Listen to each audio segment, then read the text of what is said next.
You could be partial. I know where I stand on this. I'm sorry, it's more important than what the BBC, what's going on there is, the mass murder of thousands of children is probably something that we should have a little opinion on. But the BBC as a whole needs to be impartial about it. Why? It needs to be factual.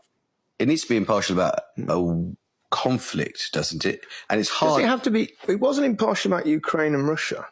And you might say that Why does it have to be impartial about... I understand if it's partial about our government and things in this country and everything like that, but something that's going on that far away, why does it... Because the Israeli position is that what is happening in Gaza, and by the way, I'm not here as an advocate of the Israeli government, but the Israeli position is that what is happening in Gaza is a response to the slaughter and capture of innocent Israelis on October the 7th.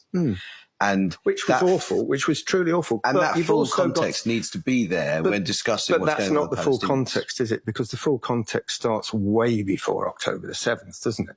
It sounds like you think the BBC is in a complete mess on impartiality. No, I don't think the BBC is in a mess. I think the BBC it's very difficult for the BBC. I think the BBC generally does a really good job of it, but it's not always easy. I think facts are the most important thing that they, it's like that old thing, isn't it? If it's raining outside, you don't need someone's opinion to say it's not raining. What you want to see is actually what is the weather outside.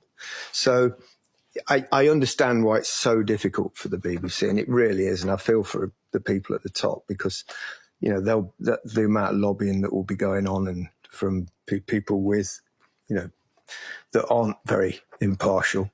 Must be immense. Knowing what you know now, which is that the narrator of that documentary... As a child, is a child whose father is a Hamas official. And that wasn't disclosed to the public, which amounts to a serious law in the view of the BBC. Would you still sign that letter? Yes.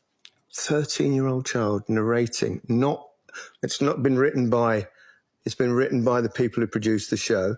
But the BBC failed to do sufficient due diligence. I don't believe they did. I think they just capitulated to lobbying that they get a lot of lobbying. And audiences didn't know something quite fundamental about the child, which is that he was the son of a Hamas official. Isn't that a problem? I don't think so, no. And so you would put the programme back on iPlayer now? 100%. I think you let people make their own minds up. We're adults. We're allowed to see things like that.